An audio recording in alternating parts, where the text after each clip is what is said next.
Page 7 of the combinator book? It is, but I thought we had a better one that had recently been found. Yeah. Yeah, I know it. Okay.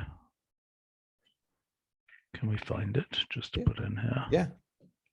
Here, I can get it in 1 second. Here, I'll just put it in the Zoom chat. Okay. Yeah. It's rather similar to the original one, just the ending is different. It's K instead of SKK. Okay, but so just so I understand this one, what are the numbers in this setup? What are the numbers in the setup? Yeah, how do we make a number? What is a number here? Oh, well, it's the same as it originally was in the combinator book. Okay. Just use the integer, whatever integer setup you had before, we can use it. But does it need the SK thing at the end or not? Hold on, let me check the notebook. It still needs SK after the integers. Okay, all right, okay. So this is an example of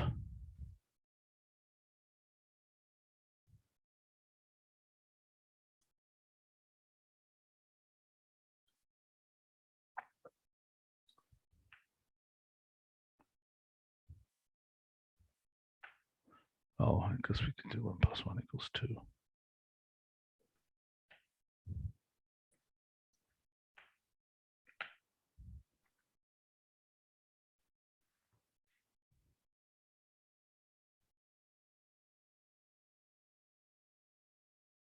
Okay, so what we want to do here is we want to say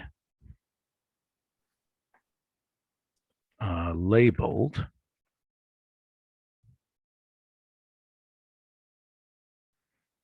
that, comma, plus frame arrow true. I believe that will do something useful.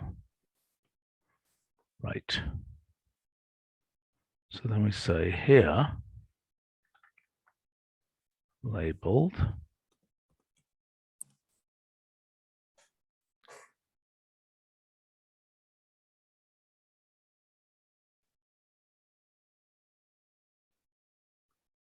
comma 1 frame arrow true.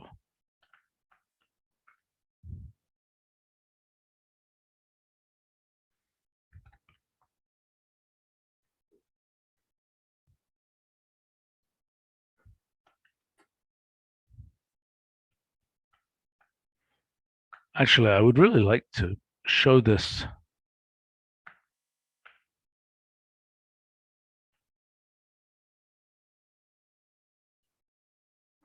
I'd like to show this really, really low level. I mean, we've got some combinators, I think, that we've got Wolfram model rules that emulate combinators, don't we?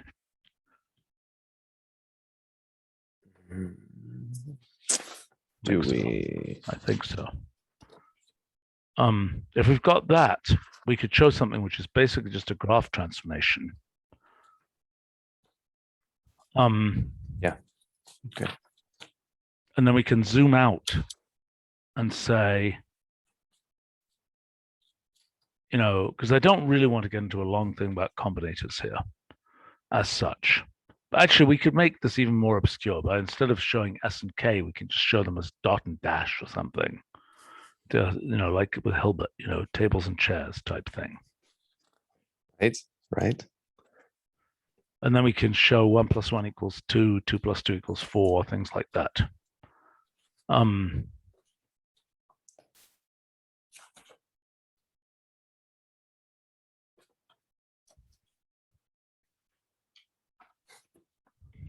Okay, so I mean, basically what we want to say. What about this cellular automaton visualization that you have? Of combinators? Yeah. That would have the virtue of utter obscurity. Well, that might not be the tone you want to set at the beginning. Hold on. No, it's Hmm. going to be obscure at the beginning. Where is that? Do you know? Is that chapter 11? This is just under the visualizing combinators section. I don't have the number for it. I can't find the number for it. No. I mean, but that's not an NKS. In NKS, I think there's a thing. Oh, yeah, I'm in the combinator book. Okay.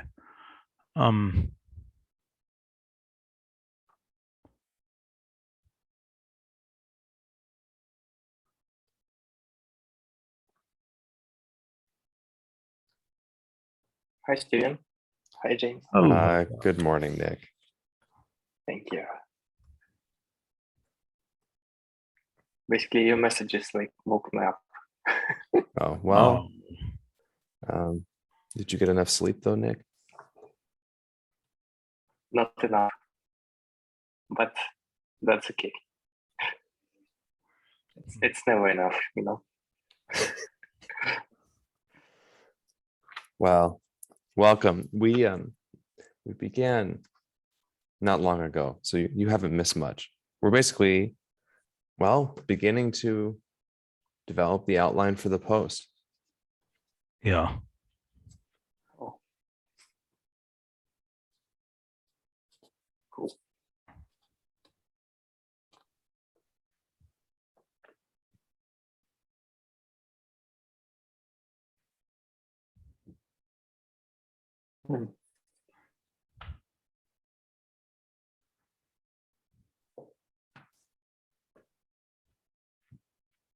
Okay. So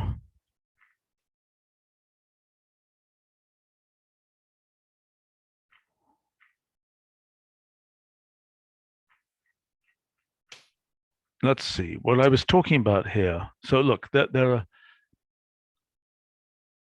the basic idea is to be able to show something which we can interpret as, so, basically much as we interpret,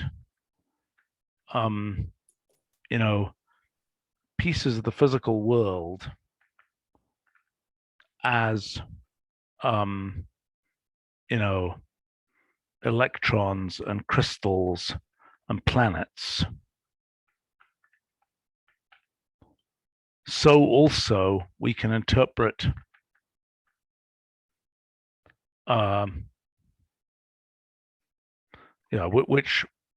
which behave according to certain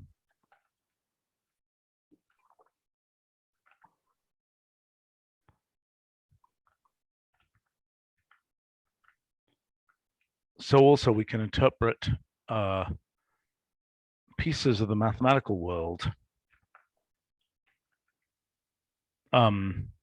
in similar way, as concepts in mathematics. And then the point is to show what the fully compiled, what is the fully compiled machine code of math like. And then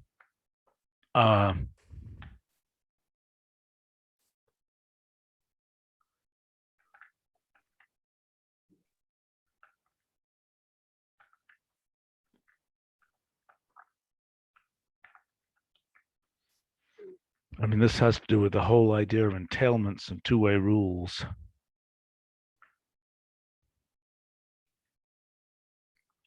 Oh, yeah. Well, that's a question that I raised before, which is, you see, I tend to think of entailments as being basically in metamathematical space. You have entailments from axioms, but those axioms still have to they first have to arise from something at the machine code level. I was calling them evaluations. We could call them something else. Basically, the question is, do we really have entailments at the machine code level? Well, I think that's okay. So look, the basic view, we can go even lower level, but to identify, see, I mean, the point is, a point that I make here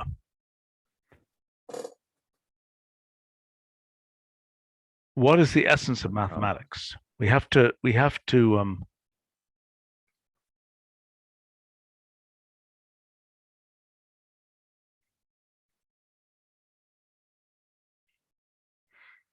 okay, we can go even lower level, but to sort of make a correspondence with observed, to make a correspondence with kind of with observed mathematics.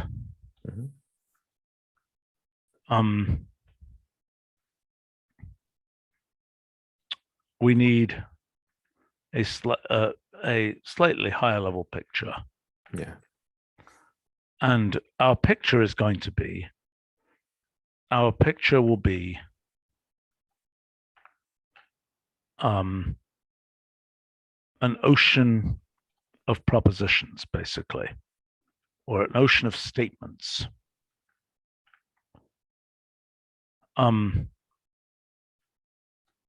And there are rules for generating new statements. These statements will define, well, what is true in our mathematics, what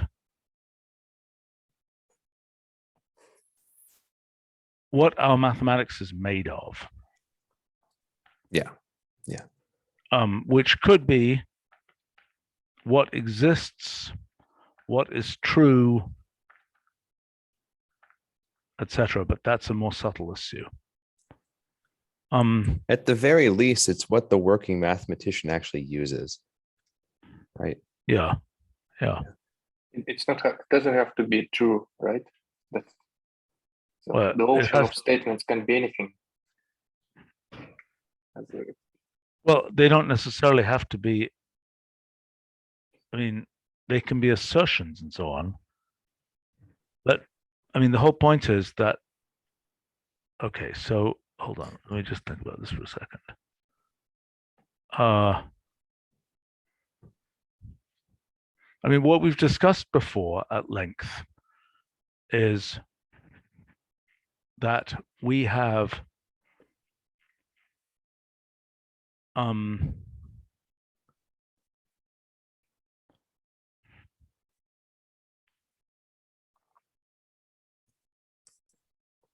well, okay, so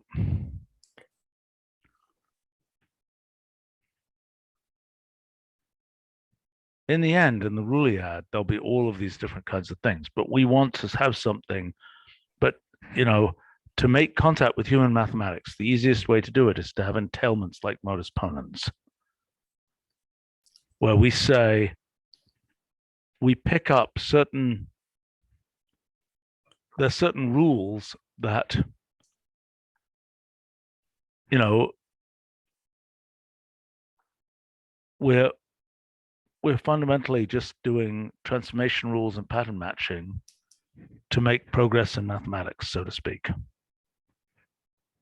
And you know what we discussed before, if we find two-way rules, we know how to make a new one, basically. Right? Yeah, I think the point that Nick is making is, you know, you could have some mathematical work where in the end you find that something's false. You're still doing mathematics. It doesn't necessarily have to be true, but you're saying true in the sense that the entailments are persistent and they can be observed, and all the kind of filtering and selection effects that we describe don't kind of unravel that entailment cone, or they don't shred the observer. But this is slightly different than it being okay. But I mean, the question of true is, can you deduce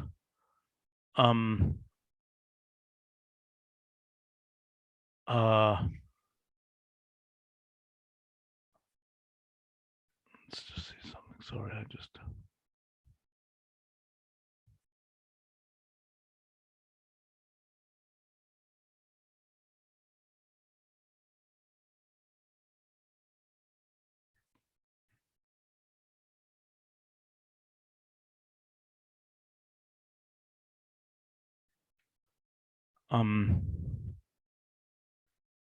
Okay, so I mean, what we discussed before, yeah, there's just all these pieces here. There's also the relationship to theorem proving. I mean, again, we went through before, and I was fairly happy with that.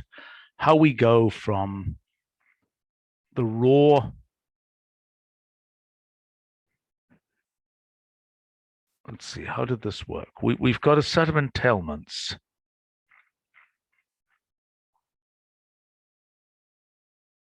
that are purely from substitution lemmas. And then we've got the slightly more elaborate entailments from critical pair lemmas.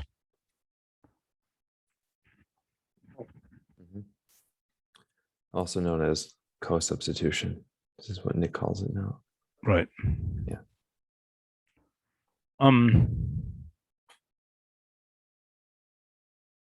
So the notion of proof basically emergent. It doesn't have to be described on the lower level. I'm sorry, what notion is emergent? The notion of truth. What truth Yeah, is, I agree. what I is agree. false. By the way, I would have thought that para-substitution or parallel substitution would be a better term than co-substitution. Am I wrong? Because you're doing two, if I understand correctly, you're doing two, well, you're claiming it's covariant substitution, basically. Well, anyway, we'll come to that later. Nick, the co and co-substitution, what's the motivation for that little? Well, if you just prefix. Google it, it's gonna like go into Wiki dictionary. It's gonna say that co-substitution is just a series of related substitutions, and that's kind of what it is. Series of what? And a series of related substitutions, and all your related substitutions are kind of all what your unified variables that you found by Komachi. It appears to be a term from chemistry. Yeah, I see it in Wiktionary, but I don't see it. Well, I see it in Used in nickel, logic or nickel, anything. Yeah. magnesium, tin compounds. Yeah, I see basically the study of crystal structure quite often. Yeah. Chemistry. I think it's substituting multiple atoms at the same time somehow. Anyway, okay, be that as it may. There's a little bit of naming work to do overall. Yes, From but Urions to co-substitution, yes. etc. There's quite a kind of tokenesque, I think, vocabulary, lexicon that'll be developed from all this. Okay, so there's kind of the overall picture and this notion of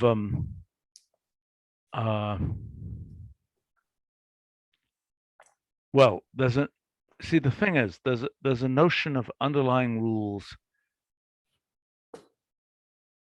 Yeah, okay. I mean, the issue is that, you know, one surprise is, in the end, it won't matter what the underlying rules are. Just like in physics. You mean that they won't be? You mean they won't be recognizable, basically?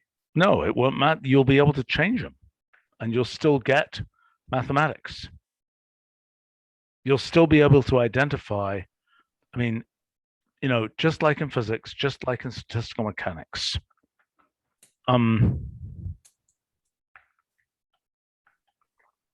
It's not going to matter. They're going to be mathematical results that don't depend, you know, where you can deduce one theorem from another, even if you're, you know, you can deduce things in one axiom system, and you can also deduce them in another axiom system, even though the axioms are different. And I would like to find examples of that from reverse mathematics. There've got to be examples of that. So let's just break that down a little more. I mean, at the machine code level, right, the combinator in some sense it matters, but in another sense, clouds are these kind of confluent multi combinators, basically, right? You get this kind of confluent result. And so in that sense, when you're looking at like some sort of halo, like a Pythagorean halo, so to speak, then the choice of combinator there doesn't matter. But in some sense, it does matter, in the sense that in this machine ocean, there's all kinds of absurd statements that don't make their way to mathematics, right? Presumably so. But I mean, my point is that the precise rules for the combinators, they have to have certain universality properties. They probably don't need to have much else. There is some inexorable emergence. You know, how much inexorable emergence of mathematics is there?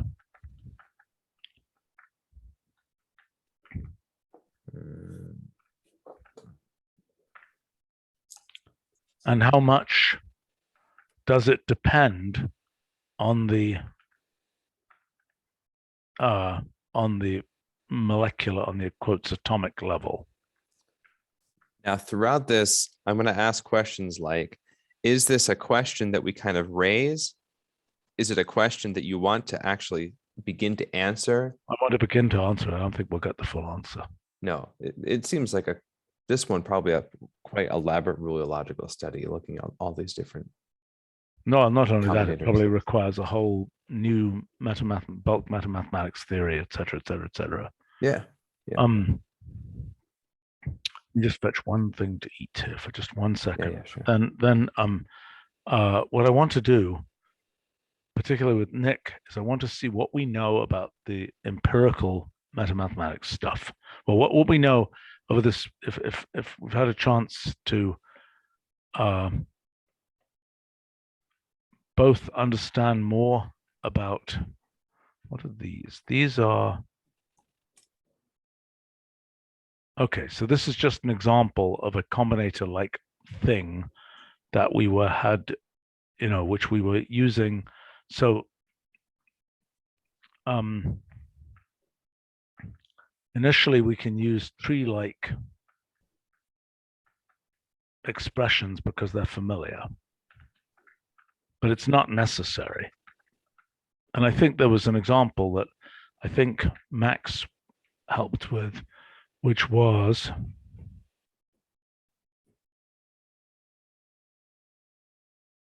WL as network rewrites.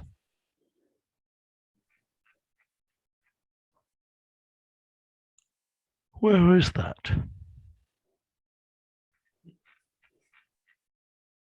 Was that in the previous year?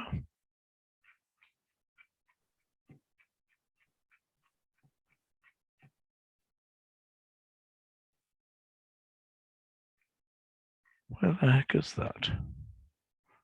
Look.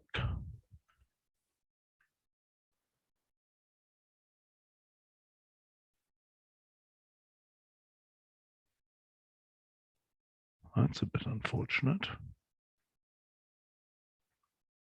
Where is that? Where is that file? This claims there's a thing which says WL as network rewrites, but I'm not seeing that.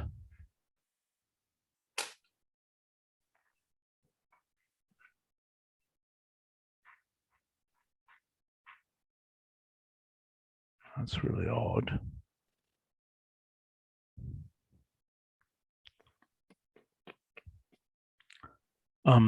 We need to find that.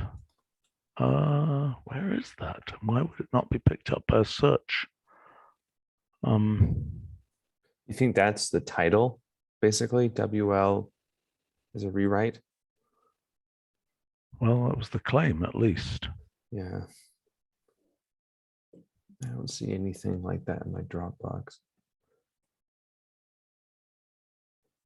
Oh boy.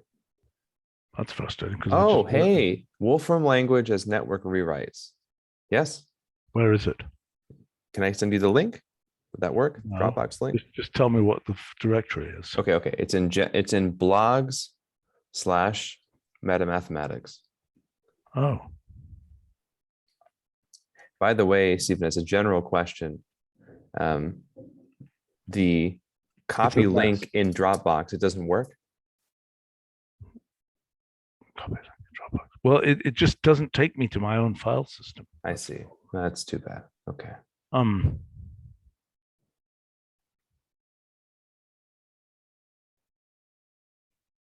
All right, so this was an attempt by Max to think of pure Wolfram language as in this way, but he's got to do things like, he's got to do this type of thing. He's got to do this kind of chaining thing.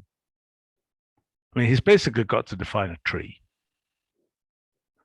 He's basically writing out the adjacency structure of a tree.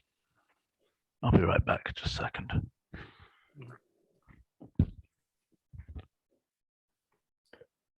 Nick, how are your models?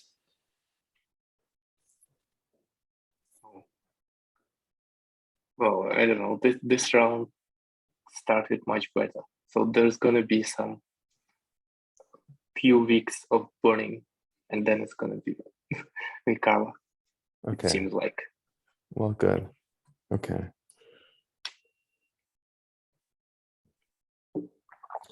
I didn't know that my messages could wake you up.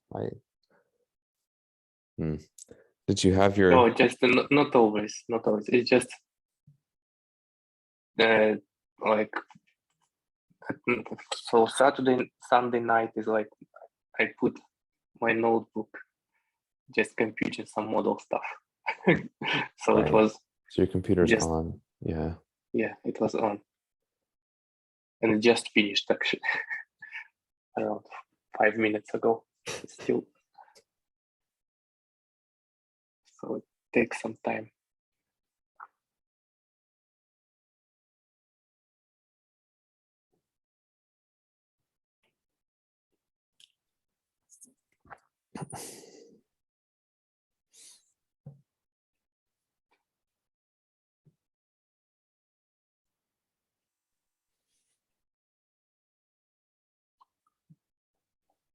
What do you think of this notebook, Nick? Wolfram language is network rewrites. Yeah. Well, I'm just in the middle of understanding it. So it's just so Max tried to encode trees as the hyperedges. What's the idea?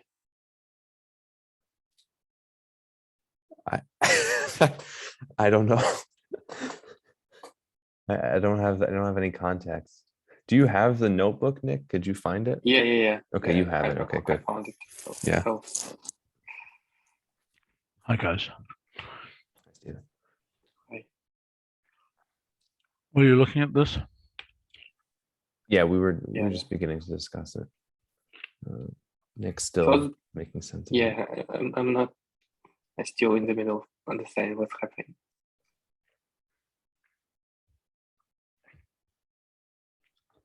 But Stephen, what's your intuition behind the relationship between this and the opening of the blog post? Well, I mean,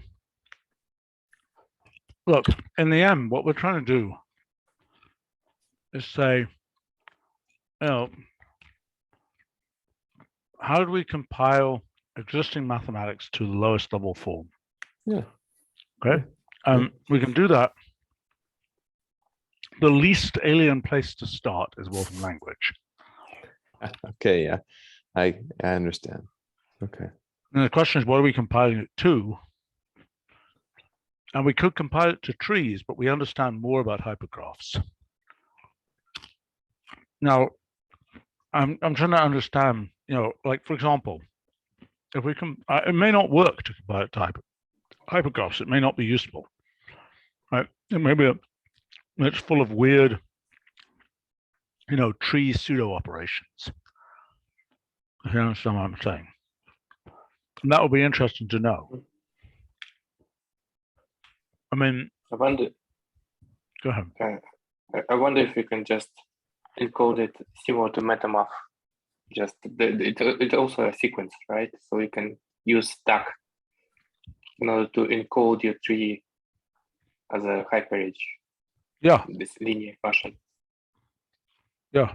The only thing that it requires, like, on top of that, is arity for each of your atoms. So you have to know how, basically how to decode it, right? So arity should be externally known, I guess. Well, unless it's done by currying. Yeah, or there's like some special hyperage that has this information. I don't know. It's just simple trick. Should be enough. Okay, but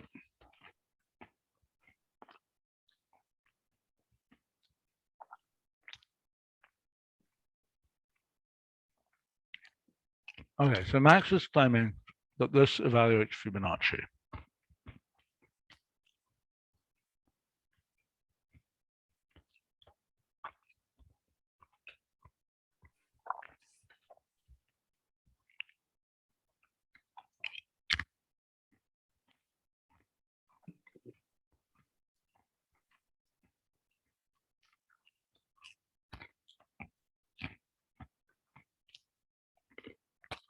I see.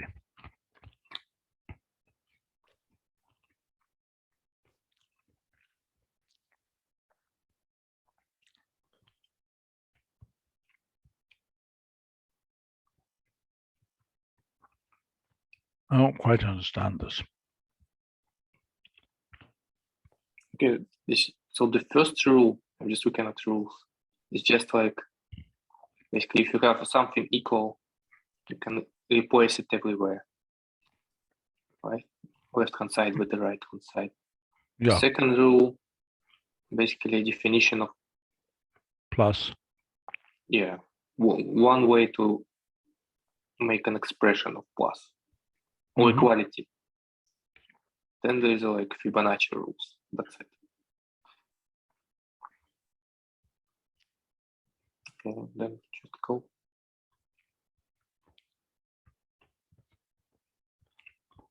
Okay, but Okay. Just some complicated trace, or maybe not simple composite. what the hell is this?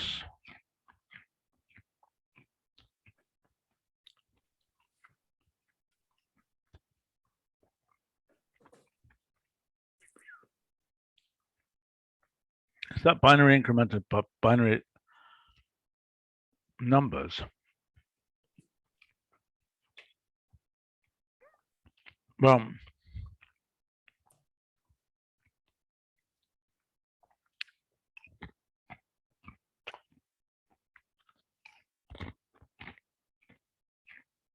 what's that?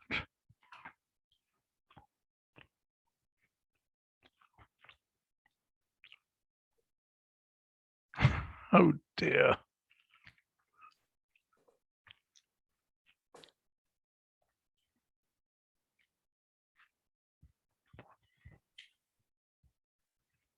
Another set.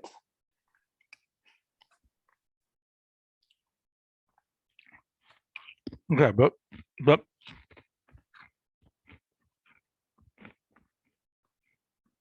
the point here, there's two models we could have. Okay. It's like models of entailment. So one model is logic style.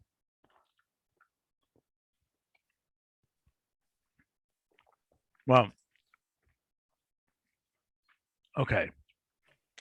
I claim there's structural substitution as logic style, e.g. modus ponens, And then there might also be what one can call evaluation style, which could just be, can it be, or does this not make any sense? Hmm. Can what Could be? that just be, well, Yeah. would just be a Wolfram language evaluation to get between, or does it not make any sense because it's too one way? Oh, evaluation is the same as modus ponens. Say it In a again? way. Evaluation is the same as modus ponens because modus ponens is function application, something in a way. You have an argument and you have a function, and you just evaluate it. Like a synonym, sometimes it's even like used as a synonym for eval in some languages. That's Okay. your modus ponens.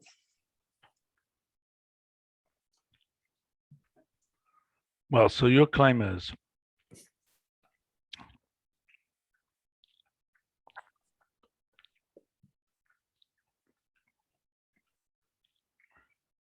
P implies Q, P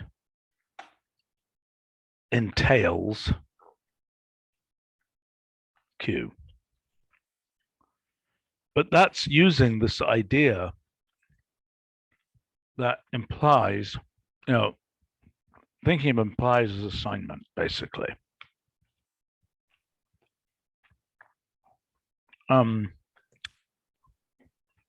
mean, one point of view is that you basically make assignments. Well, it is a rule. It's like you have a rule in the argument and you apply it. So if you just do your Wolfram language evaluation, it's just doing replace, then it's the same as doing modus ponens all over again. So I know, but also assignment in the language, colon equals, does auto replacement, obviously. yeah, that's your down values. Yeah, right. But I mean, Right. But this is okay. But I mean,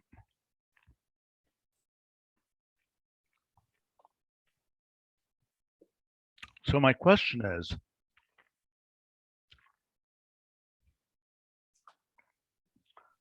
okay, my basic question is, there are statements that are common in mathematics. Look, this is this thing we talked about before, about auto-generating versus fixed rules, right? This question of whether you auto-generate new rules, for which it matters that code and data are the same. Mm-hmm.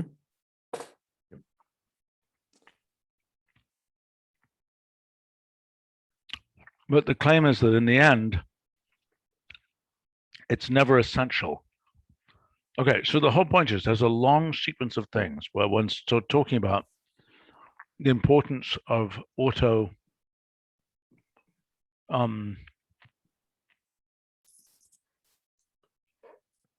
me see here.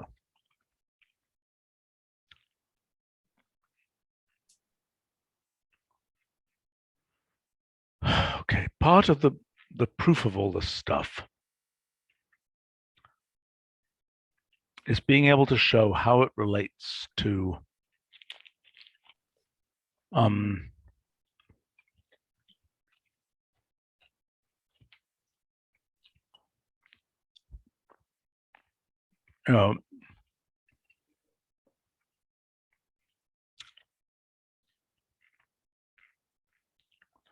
rulo-cumulative dynamics. I had forgotten that word over this past week.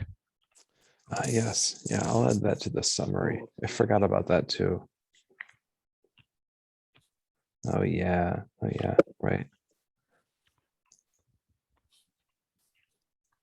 This one is instead of rulogenic, right? Alas, yes, it's in place of rulogenic. Well, whatever. It's not finalized yet.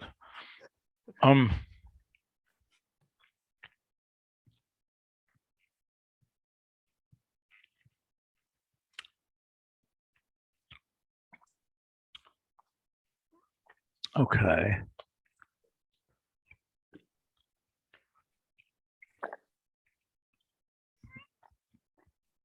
So this is,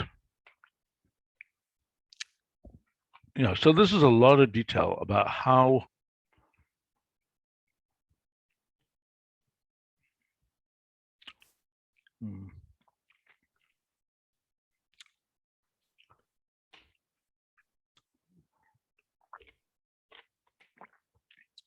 what did we conclude about model theory again?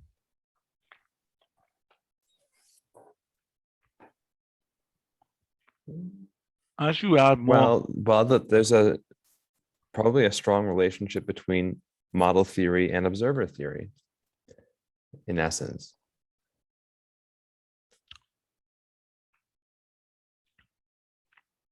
Or at least that was one takeaway that I remember.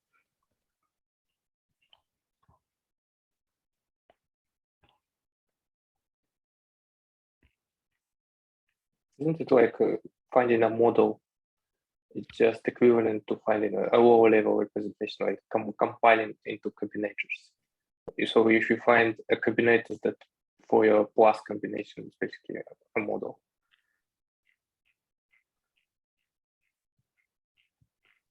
Can you say that again, Nick?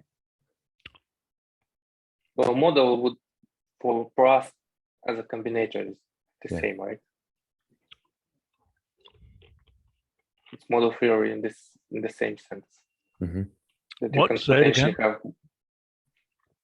You can potentially have multiple models, like for a plus, you have multiple representations in terms of combinators.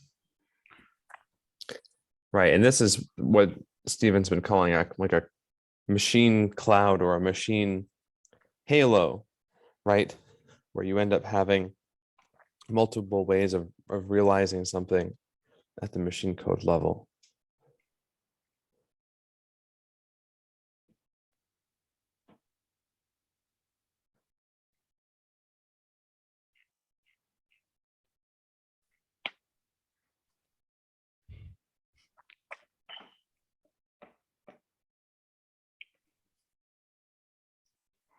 Right, the proof graph lives in an ocean of syntactically possible statements. Yeah. Many of them it never reaches.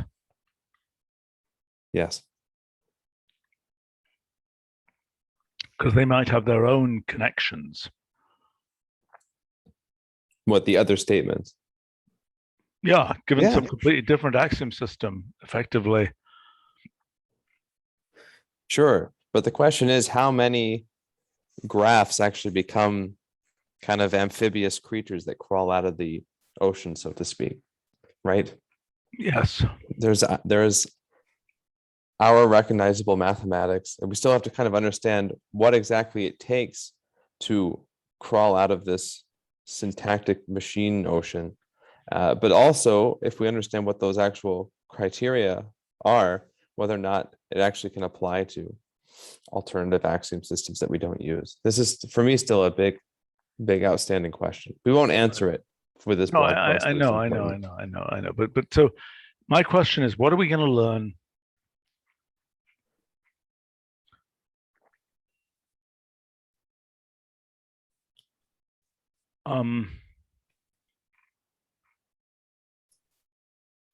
What are we going to learn from doing empirical things with Metamath? That was what we were talking about before. And what we had originally thought about was,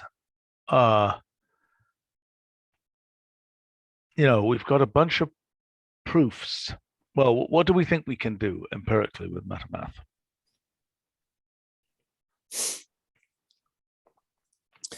Metamath offers a nice way for looking at entailments in metamathematical space, right? Not machine code space or level space, but it's, I think, perfectly fine for looking at metamathematical space, as the name suggests. Okay, but what will we see? I mean, we already got things where we can see, random. I've got these random pictures of sort of what the raw material for the Pythagorean theorem is. Mm-hmm.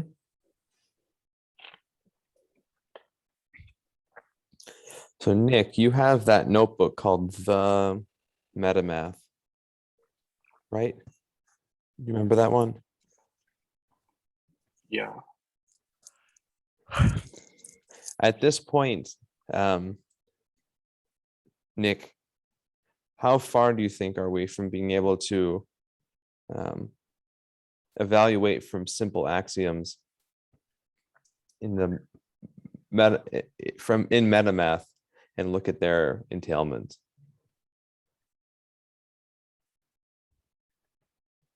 No, I don't think they're too far away. Just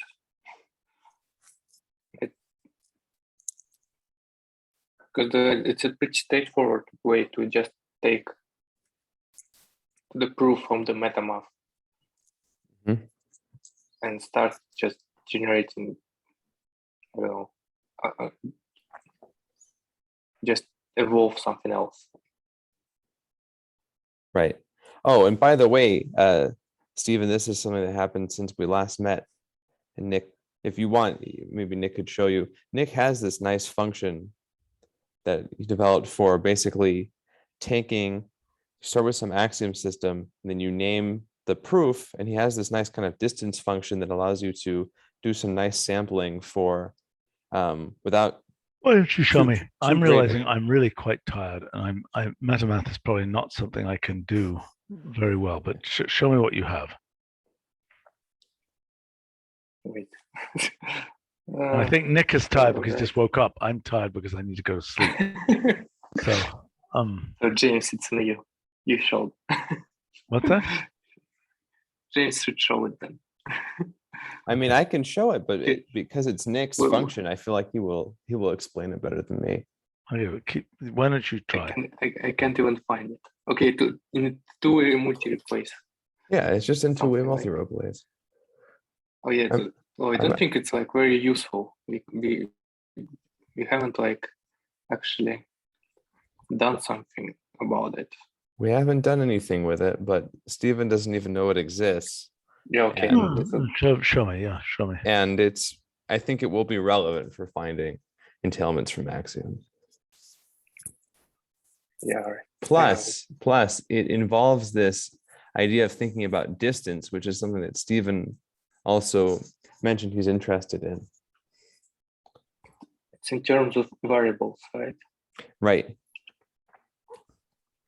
Maybe even that should be explained. So this idea of thinking about the distance between expressions in terms of the positions of the variables, like if you have a substitution or a co-substitution, para-substitution that shifts the position of the variable in some small way, you think of that, you can use that as kind of a heuristic for thinking about the distance between these different expressions now. So wait a minute, what? It's a list of part numbers for where the variables show up, or what? It's a distance matrix. So if you have like here, you have two substitutions, right, with variables in it, and you assume it's free. It's free. By the way, Nick, you are for some reason today very hard to hear.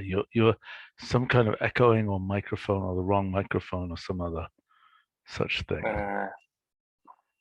It's just a little weak, the audio quality. Oh, maybe I'll just put another headphone on. I don't know. Okay. I have no solution to that. Okay. All right. Fine. Okay. I think we shouldn't have woken Nick up. I think this was a mistake. Wow, I didn't know that I would wake up Nick. He had his laptop on because he was running some program. Okay. My message woke him up. Okay. I was going to wake up anyway. Okay. All right. So what is this? What is this doing? This is measuring the distance between variables in expressions just by measuring the distance to the top of a tree from particular position simply. It's like just pick an A. So here an A, like in the first position, here's an A, also on the first level. Basically distance between levels, I believe. Simple as that. You should pick some different thing. Like F, maybe FA, and if there's gonna be some deeper A somewhere, then it's gonna be distance 1 between them. If you nest another one, it was like, yeah, I get it. Yeah. I mean, let's put in a third expression there. And what if we have a B blank? Does it know how to unify those? yeah, it's gonna be like, then it just gonna be a distance between B's. Why is there a 2 there? What are the 2s? Oh, the B is a separate thing. It's a separate thing. Yeah. Okay, it's not unified as just a pure pattern variable. Right, then you can use those distances somehow, aggregate them, and use it as your sampling function. Okay. That was our idea. Where we used it actually a little bit. Yeah, it's basically for rule selection function. You use this distance, one notion of distance, but you can and try your sampling this way. What is the rule selection function? Well, you have a ocean or this one of rules, and you have to select just a sample of them. Because if you pick all of them, you have to basically consider and choose 2 combinations in order to combine all pairs of rules. Okay, right? okay, right. And it's too much. Yeah, okay.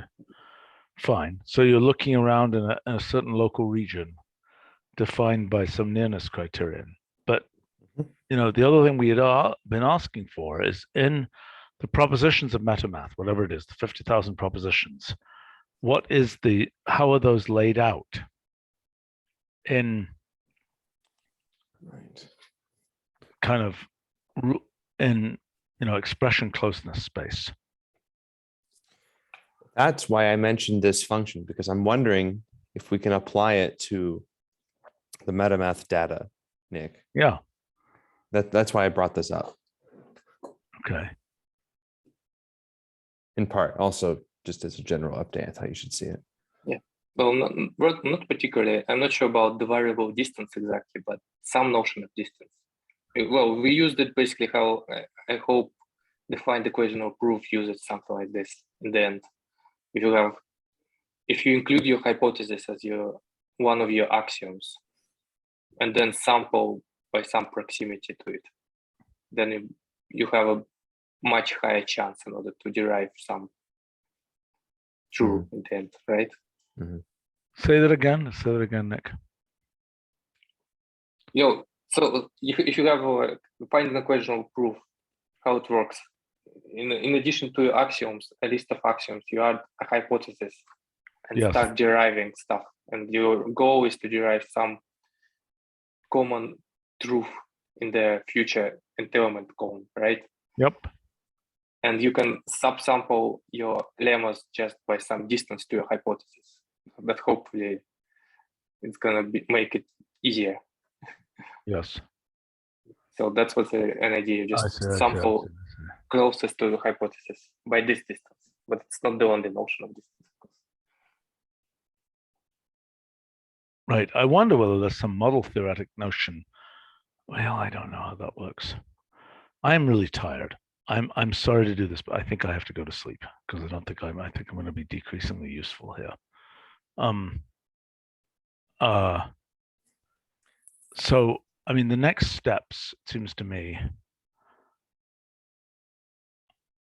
I think the next step is for me probably to start writing something. I think what's going to happen is there's going to be sort of the overall description of what's going on, possibly with an illustration that is kind of what this super low level, possibly hypergraph, possibly symbolic thing looks like. And then with little boxes around it that says, this is a 1, this is a 1, this is a 2. those kinds of things, right? And the whole point is that the, you know, I think it would be nice, since we're talking about physicalization, to be able to actually compile down to hypergraphs, because it will be kind of amusing to be able to show that, 1 + 1 = 2. I mean, basically what we have to do in the end, what we need to show is that 1 + 1 = 2 emerges from the Big Bang. Basically, right? It's not the case that we're going to, or we can show that there's some automated theorem proving path that evolves it to 1 = 1. See what I'm saying? Well, what do you mean by Big Bang in this? Well, in this case, whatever the initial rules. Oh, fine. Yeah. Okay. Yeah. Okay. I thought you had something in mind that was much more. No. I mean, Okay, I think the issue is we can syntactically write down 1 + 1 = 2, but the whole point is to be able to derive that we can successfully derive both 1 + 1 = 2 and 2 + 2 = 4 and so on, all with the same, it's all part of the entailment from the Big Bang, so to speak. All of those things are. Sure. And you don't have to do it like all the way. You just have to derive like 1 and plus and 0, and that's it. And as soon as we define those, we just can use them as our shorthands in order to derive further. So especially, well, if you I know, but you have to be able to show an additional thing, which is that you can't derive 1 + 1 = 17. Yes.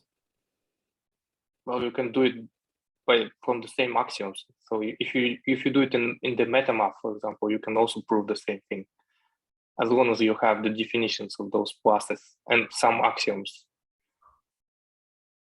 No, the whole point is that you can only prove, if you have correct entailments, you can only prove true statements. That's why it's non-trivial. That the thing, given that you've identified a definition of plus, things will flow through on the basis of that definition to give you true statements, but not to give you other statements. That makes sense? Yeah, but to find the plus, you have to find all the axioms of plus, minimal axioms. And as soon as you find those, then you basically can just name it plus and use the usual mathematics. Yeah, well, fair enough. Yeah, okay, fine. Yeah. But the point is, we actually have 2 examples already, 2 different combinators that perform addition, right? So we already maybe even have an example of a plus halo or something like that, right? So we have from the combinator level, we're finding that different combinators can perform some sort of, it can perform this kind of operation that leads to this similar kind of relatively consistent propagation of some rule. And we're calling this some sort of a halo. And from there you get plus, which can emerge at the next level up as some sort of an axiom from which you can actually have entailments. This is at least how I've been thinking about it. I mean, the basic point is there are probably these definitions of plus which agree on certain things but have different corner cases. Right.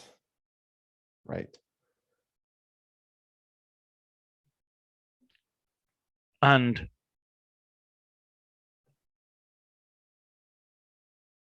the issue is, will the corner cases bite you?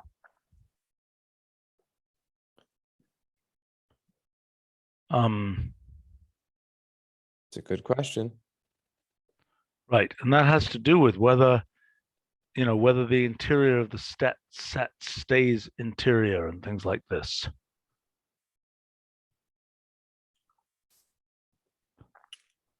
Yeah, I mean, it basically means you're kind of filtering up. You can imagine the life of this combinator, right? From the combinator all the way to the published math paper, so to speak. And I think as you say, most of the time, the corner cases don't matter. The question is when, right. and does it depend on here's the thing, does it depend ultimately on low-level combinator activity? Or does it depend at a higher level about the axioms and the entailment cone and what you could get as an entailment from that axiom? Because you see, there's all these different ways in which you can have behavior go awry. Yeah, well, right. This is the question of whether the fluid dynamics description is sufficient. Aha, right. I mean, basically, do these clouds, do they carry weather or not? Are they basically, you have these different clouds, you can develop these in different ways, but they're confluent and it doesn't really matter. You can forget about it, move up to the next level, or yeah, do they carry, or do their differences manifest themselves every once in a while? Right. I think I'm too tired to continue this, but you guys are very welcome to. Well, I imagine that Nick might be also happy for the meeting to end, because maybe he'll go back to sleep. I'm not sure. Oh, no. We can go for, I don't know, an hour or so and do something useful if you want.